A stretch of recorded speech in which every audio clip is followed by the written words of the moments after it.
அனைவருக்கும் வணக்கம். தாமரையின் குரல் வழியாக உங்களை மீண்டும் சந்திப்பது ரொம்ப மகிழ்ச்சி. இன்றைக்கான நிகழ்ச்சியில் நம்ம கேட்க போகிறது சிலப்பதிகார கதையிலிருந்து புறஞ்சேரி இருத்த காதை. புகார்காண்டம் முடிந்து விதி கோவலனையும் கண்ணகியையும் மதுரை மண்ணிற்கு அழைத்து வருகிறது. நெடுந்தொலைவு பயணத்திற்கு பிறகு அவர்கள் வைகை நதி பாயும் மதுரையின் எல்லையை அடைகிறார்கள். இது அவர்கள் மதுரையில் காலடி வைக்கும் முதல் தருணம். மதுரை மாநகரை சுற்றிலும் வைகை ஆறு ஒரு மேலாடை போல வளைந்து ஓடிக்கொண்டிருக்க அந்த ஆற்றில் அகில்கட்டைகளும் சந்தன கட்டைகளும் மிதந்து வருகின்றன. மலர்கள் நிறைந்த அந்த ஆற்றை கண்ட கோவலன் தன் களைப்பை மறந்து வியக்கின்றான். கண்ணகி, இதோ பார், வைகை நதி. இது வெறும் நதி அல்ல, பாண்டியனின் குலதெய்வம் போன்றது. பூக்கள் போர்த்திய இந்த நதி நம்மை அன்போடு வரவேற்பது போல தெரிகிறது என்று கூறுகிறான். மதுரையின் கோட்டை மதில் சுவர் தெரிகிறது. அந்த மதிலில் மேல் கட்டப்பட்டுள்ள கொடிகள் காற்றில் அசைந்து ஆடுகின்றன.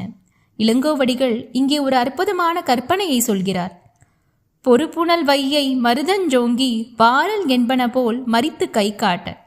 மதுரை கோட்டையின் மேல் ஆடும் கொடிகள், கோவலா வராதே, கண்ணகி உள்ளே வராதே, நீங்கள் இங்கே வந்தால் துன்பம் நேரிடும் என்று தன் கைகளை அசைத்து தடுப்பது போல தோன்றியது. ஆனால் விதியின் சதியால் அவர்கள் அதை அறியாமல் நகரை நோக்கி சென்றனர். பிள்ளைகளே, மாலை பொழுது நெருங்கிவிட்டது. நாம் இப்போது நகருக்கு செல்ல வேண்டாம். நகரின் மதிலுக்கு வெளியே இருக்கும் இந்த புறஞ்சேரியில் இன்றிரவு ஓய்வெடுப்போம் என்று கூறுகிறார் கவந்தியடிகள். அந்த புறஞ்சேரியில் தங்களுக்கு வேண்டிய ஒரு பெண்ணை அழைக்கிறார் கவந்தியடிகள். அவள்தான் மாதரி, ஒரு கண்ணியமான அன்புள்ள இடைக்குள்ள பெண்மணி. மாதரி, இந்த பெண்ணை பார். இவள் சோழ நாட்டின் பெருங்குடியில் பிறந்தவள். இவள் உன் பாதுகாப்பில் ஒப்படைக்கிறேன். இவர்களுக்கு வேண்டிய உதவிகளை செய் என்று கூறுகிறார்.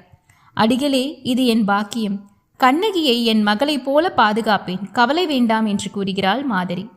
கோவலனும் கண்ணகியும் அந்த புறஞ்சேரியில் தஞ்சம் புகுந்தனர். மதுரையின் மாபெரும் வீதிகள் நுழையும் முன் அவர்களுக்கு கிடைத்த கடைசியான நிம்மதியான தூக்கம் அது. இனி மதுரையில் அவர்கள் எதிர்கொள்ளப் போவது என்ன என்பதை அடுத்த நிகழ்ச்சியில் உங்களுடன் பகிர்ந்துக்கிறேன். சிலப்பதிகார கதைகளை தொடர்ந்து முழுமையாக கேட்கறதுக்கு தாமரையின் குரல் நிகழ்ச்சியை சப்ஸ்கிரைப் பண்ணுங்க. சப்ஸ்கிரைப் பண்ண அனைத்து உள்ளங்களுக்கும் நன்றி. வணக்கம்.